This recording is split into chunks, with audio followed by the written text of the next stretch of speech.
So when I got into Hackamania Friday night, I literally went right to the venue, Sinwave in the downtown Arts District, and it was awesome to meet everyone. The show had just started when I got there. And there's a couple local Vegas comics on the show. And then Ray went on. Obviously, Ray went over well with the crowd. And then who else went on? A couple other people I didn't know. And then I closed out the show and, got off to a little bit of a rough start, to be honest. I mean, you guys saw the stream, so it's not like I can lie about it.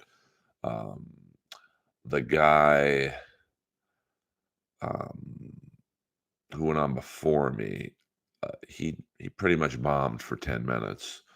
Um, so I had a little bit of work to do initially, and then I got him going at the end, and I think the reviews are you know pretty favorable considering all the stream sniping that went on about me. I got to be honest with you, man. That There's uh, I had a great time. I got to meet Carl. And I guess I had preconceived notions about Carl just because, he rubs a lot of people the wrong way, like Melton, but he couldn't have been any nicer, man. His brother was nice. I got to meet Carl's wife. Um, got to meet Joey C. Got to meet his wife. I mean, Joey C. was very well behaved. And then after the winner Earl Skakel's money,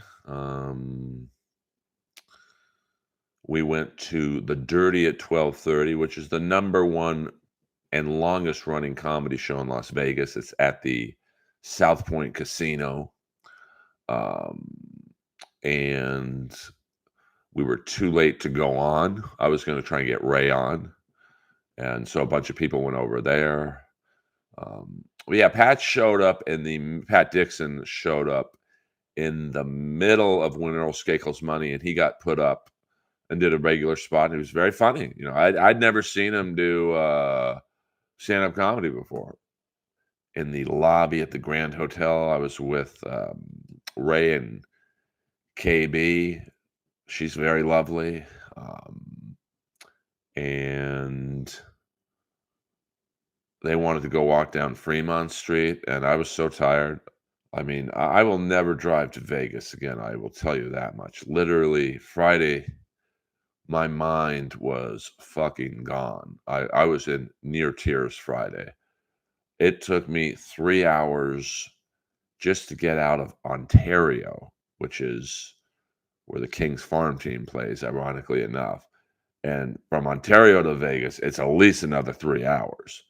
Now, when I started in my garage and put in the coordinates, the GPS said 4 hours and 11 minutes. So, basically 3 hours of traffic.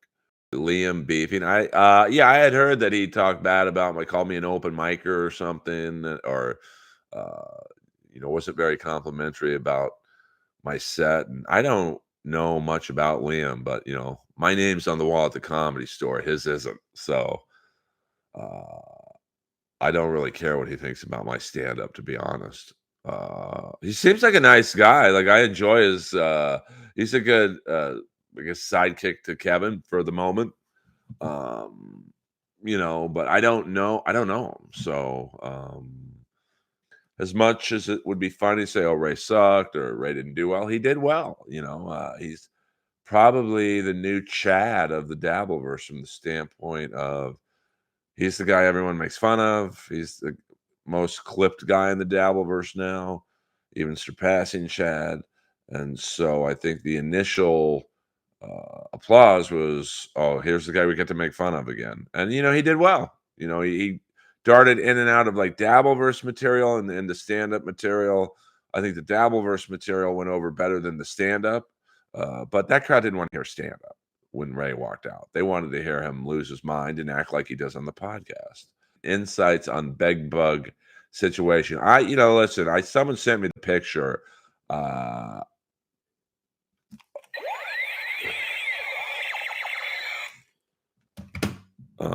I'm gonna scream fake news.